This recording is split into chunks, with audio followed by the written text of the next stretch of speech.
बेईमानों की नगरी में कौन है ईमानदार।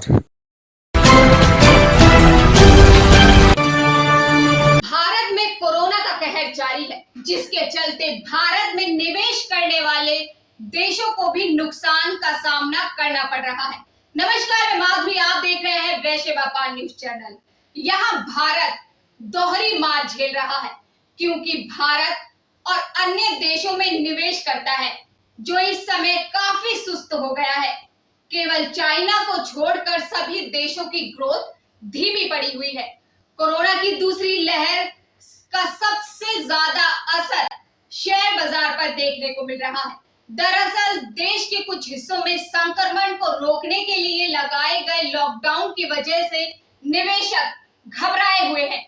और हो भी क्यों ना, बीते साल की भारी गिरावट आज भी निवेशकों के जहन में ताजा है। कोरोना के बढ़ते मामलों के बीच विदेशी निवेशक भारतीय बाजार से हाथ खींच रहे हैं। मार्च तक विदेशी पोर्टफोलियो निवेशकों यानी एफपीआई ने भारतीय बाजार में पैसे लगाए थे, जबकि अप्रैल महीने में अब तक एफपीआई ने पैसे निकाले हैं। ये डर है भारत में कोरोना का। साफ है, एफपीआई ने अप्रैल से लेकर अब तक भारतीय बाजारों से 929 करोड़ रुपए निकाल लिए हैं। कोरोना संक्रमण के मामले बढ़ते ही आर्थिक संकट गहरा गया है। निवेशक भारतीय बाजार से निकासी कर रहे हैं। चाइना को छोड़कर Vietnam, Taiwan, South Korea, Indonesia, Japan, Thailand, Singapore, Malaysia, India, America, इन सब की ग्रोथ नीचे जा रही है। कोरोना ने इन सभी का दम निकाल दिया है। भारत में कोरोना का विकराल रूप विदेशी कंपनियां देख रही हैं और सत्य में है, क्योंकि उन्हें डर है कि उनके बड़े बड़े ब्रांड जिनमें वो निवेश कर रहे हैं कहीं वे डूब ना जाएं। भारत में कई विदेशी कंपनियां निवेश करती हैं, क्योंकि भारत एक बड़ी अर्थव्यवस्था है। देश में आज ये हालात हैं कि भारत में कोरोना का हाहाकार मचा हुआ है। लोग यहाँ सरकार को गालियां दे रहे हैं, और दे भी क्यों ना। सरकार ने लोगों की सेहत के साथ खिलवाड़ जो किया है, लेकिन अब लोगों पर धोरी यहाँ पर मार भी पड़ रही है।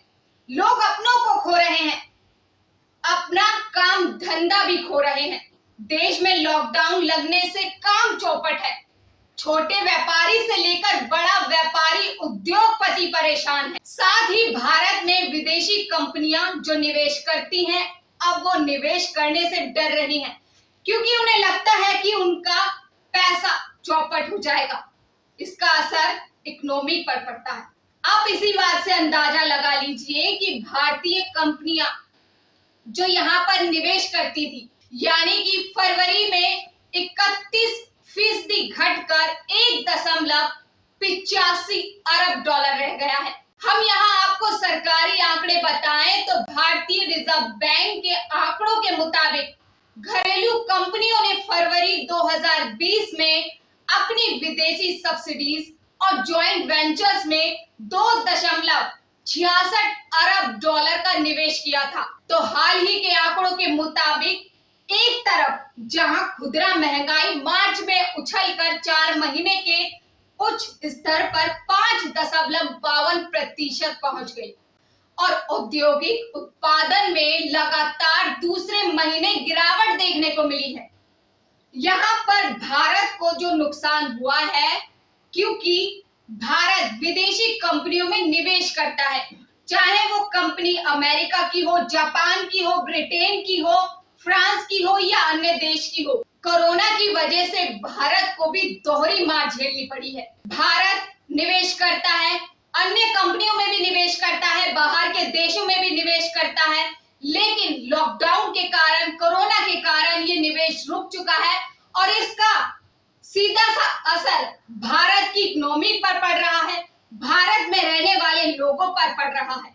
आज के समय में हर वो व्यक्ति, चाहे वो उद्योगपति हो या फिर छोटा व्यापारी हो, सभी पर कोरोना की मार है और आर्थिक संकट से जूझ रहा है। आने वाले समय में ऐसे कयास लगाए जा रहे हैं कि कोरोना की तीसरी लहर आएगी। आने वाले समय के लिए भारत सरकार के सलाहकार वैज्ञानिकों ने भी सचेत कर दिया है। अब देखना यह होगा कि भारत की सरकार आने वाली तीसरी वेव से कैसे भारतवासियों को निकाल पाती है। अब तक के लिए इतना ही। नमस्कार।